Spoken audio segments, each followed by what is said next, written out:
የተመሰገነ ይሁን ወገኖቼ። ዛሬም ደግሞ አብረን የእግዚአብሔርን ቃል እንካፈላለን። የእግዚአብሔር ቃል ሁልጊዜ መልካም ነው ለሕይወታችን፣ የሚያጸናን፣ የሚያቆመን፣ የሚያበረታን ቃሉ ነው። ዛሬ ካለፈው ሳምንት የቀጠለውን ስፒሪቹዋል ኖሌጅ ወይም መንፈሳዊ እውቀት ከምለው የቀጠለው ዛሬ አብረን የምናየው የመጨረሻ ሶስተኛው ክፍል ነው። እንዲህ ብሎ ይናገራል የእግዚአብሔር ቃል፣ ኢፌክቲቭ ወይ ቱ ዩዝ ሬማ። ሬማ ወይም የሚናገረውን ቃል ለውጤት ወይም ለመጠቀም እና ውጤታማ በሆነ ወይም ለውጤት የምናውለው የእግዚአብሔር ቃል የሚናገረው ቃል መሰረቱ የመጣው ከሎጎስ ነው። ሎጎስ የእግዚአብሔር ቃል ከዛ የወጣ ኃይል ያለው ፓወርፉል ያለው የሚናገር የሚመክረን ሊድ የሚያደርገን እንደገና ለሕይወታችን መመሪያ የሚሆነውን የሚያስተካክልንና የሚያበረታን የሚያቆም ኢፌክቲቭ ወይ ቱ ዩዝ ሬማ፣ ለውጤት ወይም ለጥቅም የምንጠቀምበት የሚናገረውን የእግዚአብሔር ቃል ክፍል ነው። አንደኛ ሬማ ፎር ፕሮዳክቲቭ፣ ለውጤታማ ወይም ለምርታማነት የምንጠቀመው የምናገረው የእግዚአብሔር ቃል ፎር ፕሮዳክቲቪቲ የምንጠቀመውን ሬማን በሉቃስ ምዕራፍ 5 ቁጥር 5 እንዲህ ብሎ ይናገራል።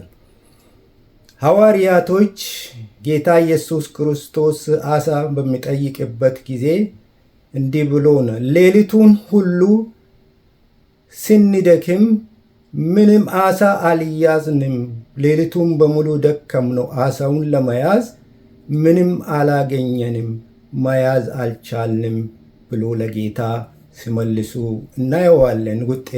ውጤትና ቃሉ ውጤትን ያመጣል። ስለዚህ አልያዝንም፣ ነገር ግን በቃልህ አንተ ካልከው ነገር ግን በቃልህ መረቦቻችንን እንጥላለን ብሎ ወሰኑ። ቃሉ ውጤት ያመጣል። ሬማ ፎር ፕሮዳክቲቪቲ ይጠቅማል። ስለዚህ በእግዚአብሔር ቃል በቃሌ መረቦቹን እንጥላለን ብሎ በወሰኑ ጊዜ በቃሉ መረቦቹን በጣሉ ጊዜ ከልክ በላይ ያለፈውን ብዙ አሳን ለመያዝ ቻሉ። ያልነበረው የእግዚአብሔር ቃል ወይም ሬማ ያልነበረው ወደ መኖር የሚያመጣ የሌለውን የሚፈጥር አዲስ ነገርን የሚያደርግ ቃሉ ወይም ውጤትን ወይም የሌለውን ወደ መኖር የሚያመጣ ነው። ይህ ቃል ነው ሰማይም ምድርም ሁሉ ወደ መኖር ያመጣው ይህ ቃል ነው ወይም ሬማ ፎር ፕሮዳክቲቪቲ እና ስለዚህ ወደ መኖር የሚያወጣው ቃል ነው። በኤስኬል ምዕራፍ 37 ቁጥር 4 ከ4 እስከ 7 እንዲህ ብሎ ይናገራል። ደረቅ አጥንቶች በእግዚአብሔር ቃሉን በተናገረ ጊዜ ተገጣጠሙ፣ ቁርበትም ወጣባቸው ወይም ቁርበትም ለበሱ፣ ሕይወት አግኝቶ ሰራዊት ሆኖ ቆሙ ብሎ ይናገራል። የእግዚአብሔር ቃል ውጤትን ያመጣል። የማይቻለውን በቃሉ ሁሉ ይቻላል። ኢያሪኮንም ግንብ ያፈረሰው ይህ ቃል ነው። ስለዚህ አጥንቶቹን ወደ መኖር እንዲንቀሳቀሱ ወደ ሕይወት የለወጠ ይህ የእግዚአብሔር ቃል ነው። ሬማ ፎር ፕሮዳክቲቪቲ ይጠቅማል ማለት ነው። ለውጤታማ ለውጤት ይጠቅማል ማለት ውጤትን ያመጣል። የሌለውን ወደ መኖር ያመጣል። የማይቻለውን ያስችላል ማለት ነው። ተገጣጥሞ ቁልበት ለብሶ ሕይወት አግኝቶ ቆሙ ይላል የደረቁ አጥንቶች። እግዚአብሔር አምላክ የተመሰገነ ይሁን። ሁለተኛ ሬማ ፎር ላይፍ ይላል። ሬማ ይህ የሚናገረው ቃል ለሕይወታችን ጥቅም ያመጣል፣ ለሕይወታችን ውጤት ያመጣል፣ ለሕይወታችን መሰረት ይሆናል፣ ለሕይወታችን ብርታት ይሆናል፣ በሕይወት ያኖራል፣ ያበረታል፣ ያቆማል፣ ይፈውሳል፣ አዲስን ነገር ይፈጥራል። እግዚአብሔር አምላክ የተመሰገነ ይሁን። ሬማ ፎር ላይፍ በዮሐንስ ምዕራፍ 6 ቁጥር 63 እንዲህ ይላል፣ ሕይወት የሚሰጥ መንፈስ ነው ይላል። የእግዚአብሔር መንፈስ ነው። እኔ የነገርኳችሁ ቃል መንፈስ ነው ይላል፣ ሕይወትም ነው ብሎ ይናገራል። ጌታ ኢየሱስ ክርስቶስ የሚናገረው ሕይወት የሚሰጥ መንፈስ ነው። ይህ የተናገርኩት ቃል መንፈስ ነው፣ ሕይወትን ይሰጣል ብሎ ይናገራል። እግዚአብሔር አምላክ የተመሰገነ ይሁን። በአንደኛ ጴጥሮስ ምዕራፍ 1 ቁጥር 23 ዳግም የተወለድ ነው በእግዚአብሔር ቃል ነው፣ ከሚጠፋ ዘር አይደለም፣ ለዘላለም ከሚኖር ዘር የተፈጠርነው በእግዚአብሔር ቃል ነው። ለዘላለም የሚያኖር የእግዚአብሔር ቃል ነው። ስለዚህ ራማ ፎር ላይፍ ለዘላለም የሚያኖር የእግዚአብሔር ቃል የተፈጠርንበት የማይጠፋ ዘር ነበረ። እግዚአብሔር አምላክ የተመሰገነ ይሁን። ሶስተኛ ሬማ ፎር ኢፌክቲቭ ሚኒስትሪ ይላል። ለአገልግሎት ጠቃሚ ነው፣ ውጤት የሚያመጣ ነው ቃሉ ይላል። የምናገለግለው ይህ ቃል የፍቅር ቃል ነው። እሱ ራሱ እግዚአብሔር ነው። እግዚአብሔር ይሄንን ቃል በዚህ ቃል ሲፈጥረን ሕይወትን ከሰጠን በኋላ በዚህ ቃል እግዚአብሔርን መስለን እንዲኖር በፍቅር እንድንኖር ነው። ስለዚህ ቃሉን የሚወድ ቃሉን የሚያገለግል በተለይ እረኞችና ወንጌላውያን ቃሉን በጣም ይወዱታል። እንደዛ ይህ የሚያገለግሉት የፍቅር ቃል ነው። ስለዚህ ወንጌላዊም የሚዘራውን ቃል ይዞ ይዘራል። እረኛውም በዚህ ቃል ነው መንጋውን የሚያስተዳድረው፣ መንጋውን የሚመግበው። እግዚአብሔር አምላክ የተመሰገነ ይሁን። ሬማ ፎር ኢፌክቲቭ ሚኒስትሪ ብሎ ይናገራል። ጌታ የተመሰገነ። እግዚአብሔር የላከው ይናገራል። እግዚአብሔር የሰጠውን ቃል ይናገራል። እግዚአብሔሩን የሰጠውን የቃሉን ዘር ይዘራል። የሚያበቅለው እግዚአብሔር፣ ለፍሬ የሚያበቃው እግዚአብሔር ነው። አገልጋይ የሚዘራውን ቃል ይዞ ይወጣል፣ ባዶን አይወጣም።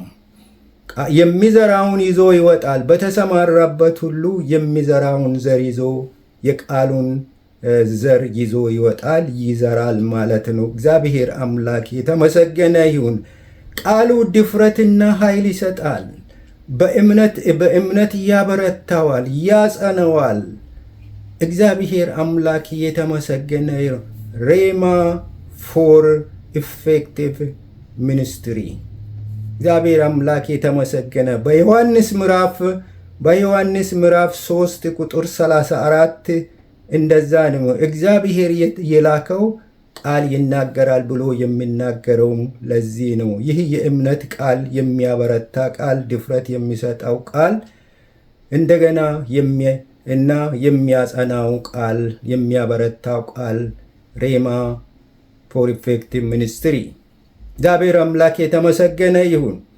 አራተኛ ሬማ ፎር ሪሌሽንሺፕ ይላል። ሬማ ፎር ሪሌሽንሺፕ ቃሉ ይህ የሚናገር ቃል በህብረት እንድንኖር ያደርገናል። ቃሉ ያስታርቃል። ቃሉ ያዋድዳል። ቃሉ እንዲፋቀሩ ወይም እንዲዋደዱ ያደርጋል። የፍቅር እውነተኛ ፍቅር በእውነተኛ ህብረት በእውነተኛ ሪሌሽንሺፕ እንዲኖር ያደርጋል ከእግዚአብሔርም ጋር ከሰውም ጋር። ምክንያቱም ይህ ሪሌሽንሺፕ የተመሰረተው በእግዚአብሔር ፍቅር ላይ ነው። ክርስቶስ ፍቅር ስለሆነ ሪሌሽን ህብረቱም ከሰውም ከእግዚአብሔር ጋር እውነተኛ ፍቅርን ነው። ምክንያቱም የተንሸዋረረው ፍቅር ሳይሆን እግዚአብሔር ህብረት ከሱ ጋር እንዲኖር የተንሸዋረረው ፍቅር ሳይሆን እውነተኛ ፍቅር ነው እግዚአብሔር የሰጠን እና ስለዚህ አጋፔ ፍቅርን ነው የገለጸልን እግዚአብሔር። ስለዚህ ሬማ ፎር ሪሌሽንሺፕ ብሎ ከሰውም ከእግዚአብሔርም ጋር እግዚአብሔር የሰጠን ለፍቅር ወይም ለህብረት አንድ ለመሆን ለመጣመር እግዚአብሔር የሰጠን ለሪሌሽንሺፕ ቃሉ ነው። ቃሉ ያጸናል፣ ያበረታል። ቃሉ የፍቅር ቃል ነው። እግዚአብሔር አምላክ የተመሰገነ ይሁን። በዮሐንስ ምዕራፍ 8 ቁጥር 47 እንዲህ ይላል፣ ከእግዚአብሔር የሆነው የእግዚአብሔርን ቃል ይሰማል ይላል። ከእግዚአብሔር የሆነው ሰው የእግዚአብሔርን ቃል ይሰማል። እግዚአብሔርን ቃል ከሰማ እግዚአብሔርን ያውቃል፣ በፍቅር ይኖራል ማለት ነው። ህብረት አለው ከእግዚአብሔር ጋር። ስለዚህ በህብረት ይኖራል ከእግዚአብሔር ጋር፣ በፍቅር ይኖራል ከእግዚአብሔር ጋር። እግዚአብሔር የፍቅር አምላክ ስለሆነ ፍቅርን የሚያውቅ ሰው ክርስቶስን ያውቃል ማለት ነው። ክርስቶስን ካወቀ የእግዚአብሔር ልጅ በፍቅር የሚኖር የእግዚአብሔር ልጅ ነው ማለት ነው። እግዚአብሔር አምላክ የተመሰገነ ይሁን። ህብረት አለው ከእግዚአብሔር ጋር። በክርስቶስ ትምህርት የሚኖሩ አብና ወልድ አላቸው ይላል። በክርስቶስ ትምህርት ወይም በክርስቶስ ቃል ወይም በሬማ የሚኖሩ ሬማ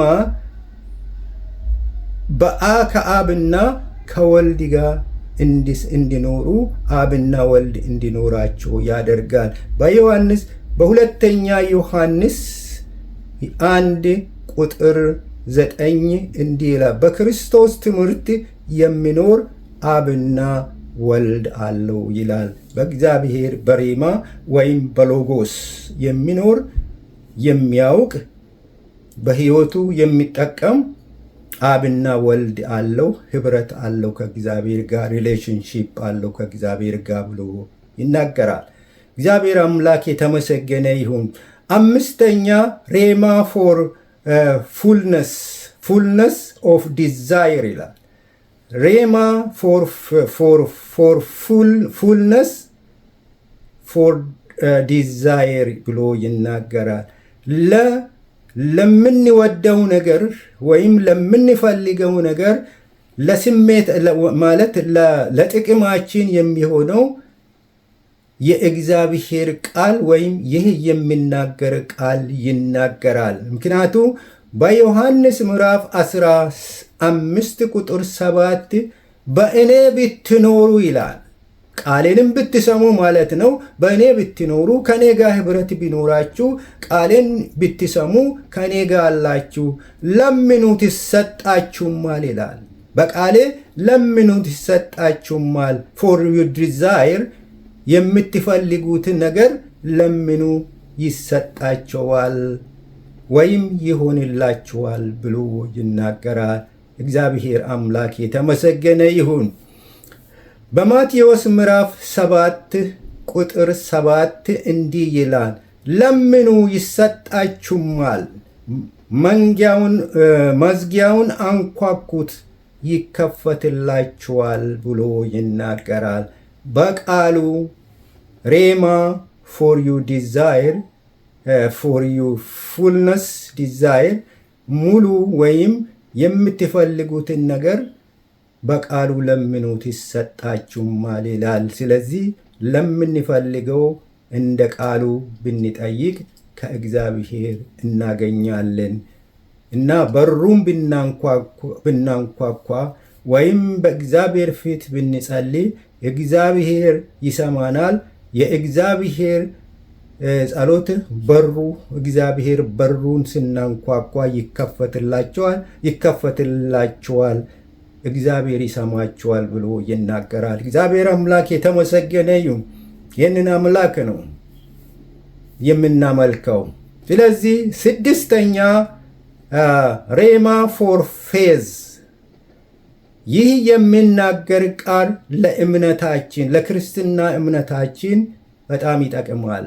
በማርቆስ ምዕራፍ 11 ቁጥር 23 የሚያገለግል በልቡ ሳይጠራጠር ይህንን ተራራ ተነቅለ ወደ ባህር ተወርወር ብሎ ብል ይሆንለታል ይላል። ቃሉ እምነት አለው። እንደ እምነት ይሆናል። ቃሉ የማይቻለውን ያደርጋል ብሎ ይናገራል። ይህን ተራራ በቃሉ ተናገር ይላል። ቃሉ ተራራውን ይነቅላል። ቃሉ ተራራውን ይነቅላል። ቃሉ ተነቅለ ወደ ባህር ተወርወር ብትሄዱ እንደ ቃሉ ይሆንላችኋል። ሳትጠራጠሩ በእምነት ብትጸልዩ ይሆንላችኋል ብሎ ይናገራል። እግዚአብሔር አምላክ የተመሰገነ ይሁን። በሮሜ ምዕራፍ 10 ቁጥር 17ም